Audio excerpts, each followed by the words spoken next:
صحیح بخاری حدیث نمبر 248۔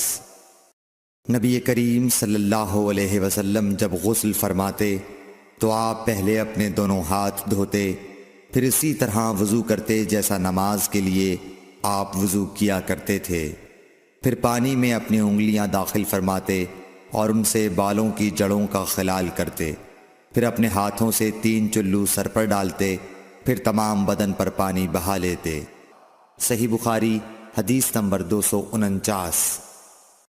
حضرت میمونہ رضی اللہ تعالی عنہا نبی کریم صلی اللہ علیہ وسلم کی زوجہ مطہرہ نے بتلایا کہ نبی کریم صلی اللہ علیہ وسلم نے نماز کے وضو کی طرح ایک مرتبہ وضو کیا، البتہ پاؤں نہیں دھوئے، پھر اپنی شرمگاہ کو دھویا اور جہاں کہیں بھی نجاست لگ گئی تھی اس کو دھویا، پھر اپنے اوپر پانی بہا لیا، پھر پہلی جگہ سے ہٹ کر اپنے دونوں پاؤں کو دھویا۔